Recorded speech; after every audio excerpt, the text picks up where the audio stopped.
I was dominated on a stage in front of 400 people. Strangers, might I add. And it will go down single-handedly as one of the most terrifying and transformative experiences of my entire life.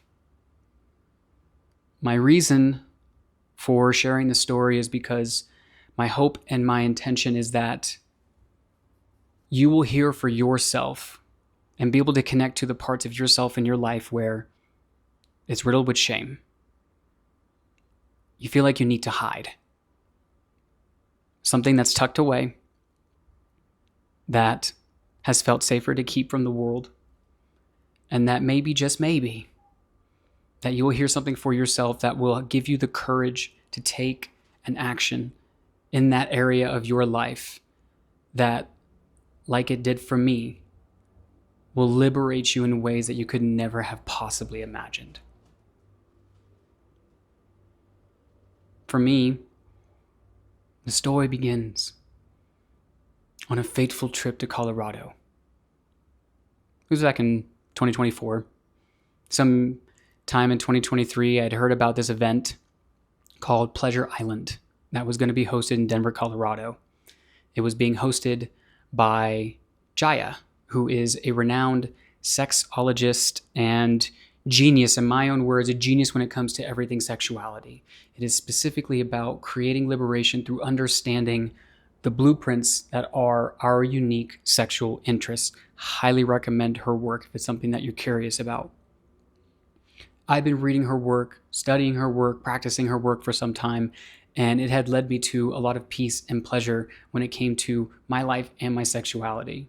And so when the opportunity came about where they said, we're going to be doing this live event and we're going to be helping you to go deep into figuring out what really lights you up in your sexuality, it was a clear yes for me, because that was an area of my life, is an area of my life that matters to me.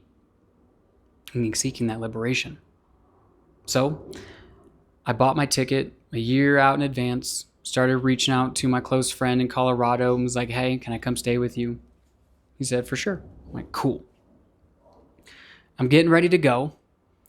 And as fate would have it, I got an email regarding the event, and they give you updates like, hey, the dates and the times, and here's what's happening, and here are the speakers and the guests.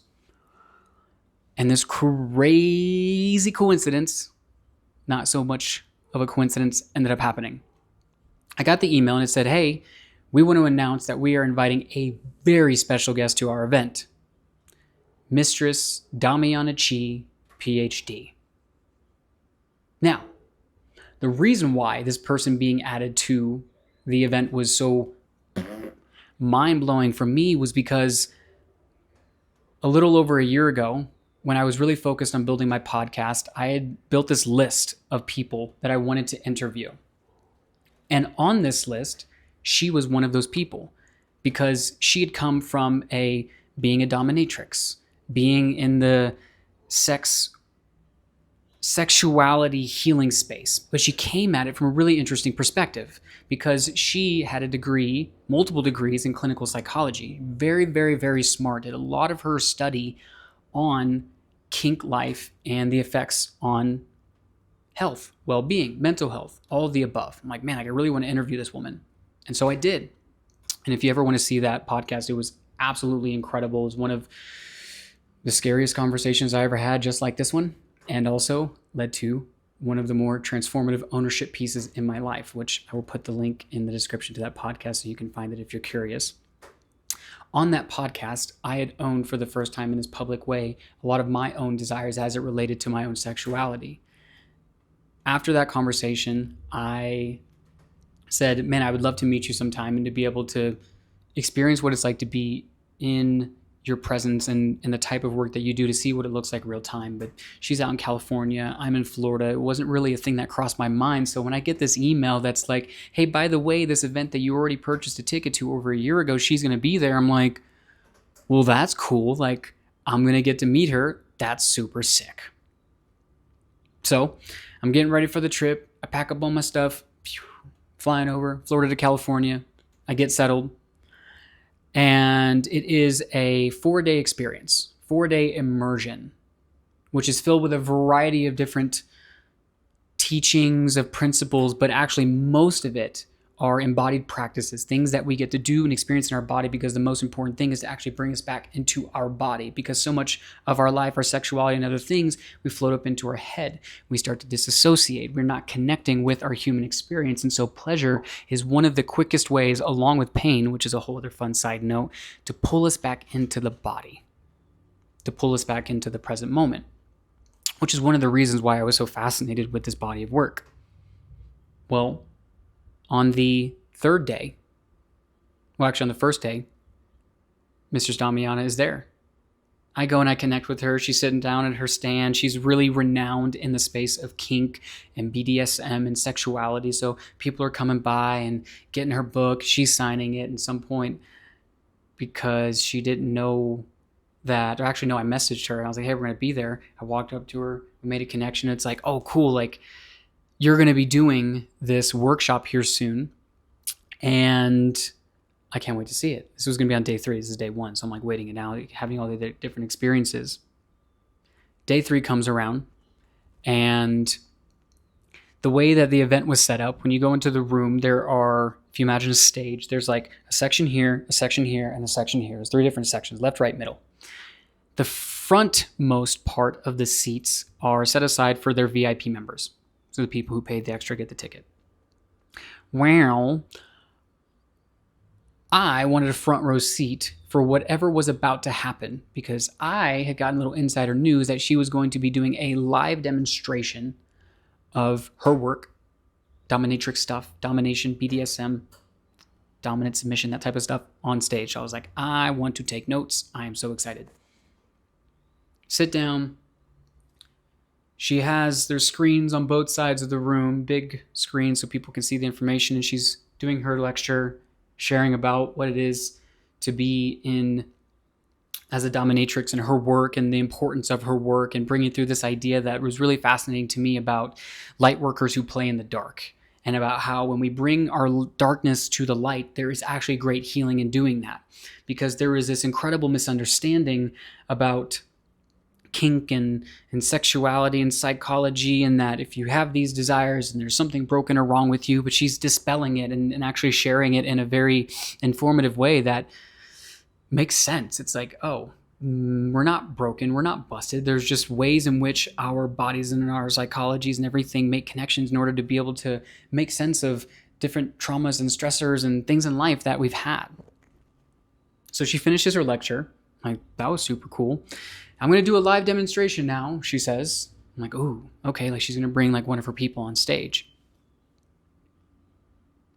She says, I don't normally do this, but it feels important to do today. And I want to invite someone from the audience to come and be my person that I'm going to do this thing on, this experiment, this experience. But I specifically want a man. And I remembered just like feeling the room just sink. You could hear, as the saying goes, you could hear a pin drop. Silence. Nothing. Can I get a volunteer? One man. And I'm like in the front row seat, kind of like off to the middle section, like a little bit off to the left. So like not straight in front, but like a little bit off to the left. And I'm like peeking my head up around. I'm like, who is going to subject themselves to this treatment right now? 30 seconds, what feels like an hour of silence passes. No one raises their hand. Nobody gets up. I'm like, oh, dang. Okay, what's going to happen next? She's like, someone, throw up their hand. I know it's scary. I know it's whatever. Give me a volunteer. It's almost a minute of silence at this point. And then all of a sudden, I feel, to the best of my ability to describe with words, I feel almost this like lava, watery experience from my head all the way down to my toe show up in the form of heat. I feel my heart start to race. I feel fear. My entire body starts to shake as I realize no one is going to raise their hand. And as I'm having this thought, my hand starts to involuntarily go up. And the next thing I know is I have one of the most visceral experiences of fear I've ever had in my body is my hand is all the way raised up. She looks over to the right, which is where I'm at, and says, "Wolf, I knew that it had to be you. Come on over to the stage." I pause. I get up and I start walking over to the stage, albeit it felt like some of the heaviest steps I'd ever taken in my entire life, because although there's a big part of my psychology, sexuality, and all of that is embedded in this space, also the idea of being in a public display like this was not the first thing I had in mind when I came to this event. And as I get to the stage, she starts to ask me questions, and my voice is literally trembling at the mic. Here's the funny thing, is that in this exact moment, I'm having truly one of the most deeply embodied states of fear. Like in that moment, it was like a part of me thought, like, we are going to die. We are going to die if we say yes to this demonstration. Now, the crazy thing about it is just a couple of days ago, I went hiking with my buddy and we went to this climb called the Flatirons. And the Flatirons is this very steep, if you're curious, Google it, this very steep climb that people do. Some people will do it with, rope. And some people, like us, did it free solo. Now, before we get there, my friend explaining, this is a steep climb. It can be pretty intense. Make sure you're wearing good shoes. I did not have really great shoes for climbing, but I had like enough. And right before we're about to go up, our friend, my new friend, says something about, we should be really safe about where we get on because this is a dangerous climb. And in fact, one of my girlfriend's friends, boyfriend or something like that, just passed away this past year or so climbing this exact climb. I'm thinking to myself, what the hell did I sign myself up for? We start climbing. We get about halfway up, and it is so steep that I'm having to like put my chest against it. And I shit you not, if I miss one step, if I make one mistake, I am going to die. There is no coming back from that descent. And as afraid as I was in that moment, it didn't even pale in comparison to the moment when I'm standing here at the stage and now she is asking me about what are my desires, what are my wants in the scene that is being created. And for those of you who don't know, if you don't know, BDSM, common misconception is that it's just like people beating each other up, being mean, saying terrible things, and very miscontextualized. But actually, one of the coolest things that I've learned through the context of sexuality and BDSM is the importance of consent. And so before we get into this scene being the thing that is being created, she's asking all of these consent questions. What are you into? What are you not into? So on and so forth. She sets the scene, and immediately she drops right into character. Get down on your knees. I oblige. In fear.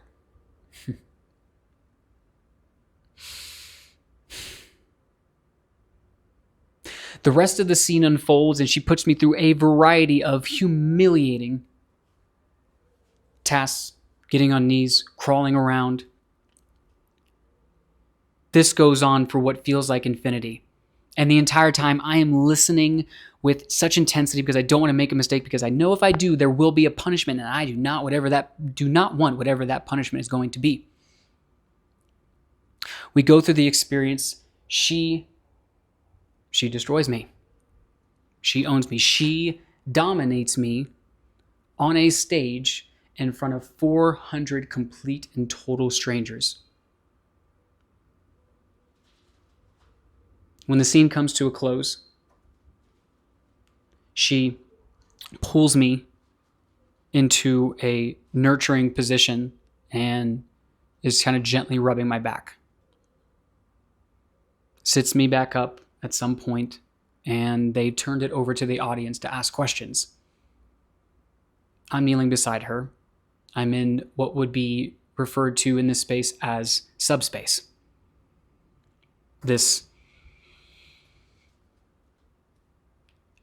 expansive state of consciousness where it's like so dropped in, it's almost psychedelic in nature. They start asking her a bunch of questions. I'm in silence about the experience that I just had. And at some point, someone asks, what are you feeling? Like, what was that like for you? And now the crazy thing is prior to this experience, for a long time now, I have known that I've had these desires in the context of my sexuality around being submissive, being dominated, being in the not superior male position, and simultaneously having to deal with the fear of coming to terms with that. Because what's going through my brain, all the thoughts that as I'm being dominated in this moment is like, what are all these people thinking about me? They probably think I'm weird, I'm gross, I'm wrong, I'm broken, there's something wrong with me. The guys are looking at me like, dude, that is just a fucking beta male. There's something wrong. There's something wrong. There's something wrong with him. What will the women think? What will the men think? What will all the different people in this room think about me? There's no way that they can be thinking good things. And so when the asked question is proposed to me, and my response is something along the lines of, you know, what I thought I was going to get from this experience was going to be the complete and total ravishment and turn on from the fact that I was really bent over. I was spanked. She put her boot in my mouth, and a myriad of other things happened in this experience. I'm thinking like, this is the turn on. That's going to be what I'm going to remember. But as I sit here and I speak to all of you right now, what I'm recognizing is that right now, I just came home to myself in a way that I have never before, because where I was deeply concerned about all of you or many of you looking at me with disgust, I've decided that I just don't give a fuck anymore. I spent so much of my life looking for other people's approval, pathologizing myself into being the person that was broken. Something was wrong. And right now I can see that me owning this for myself is the most important thing that I came to this event for.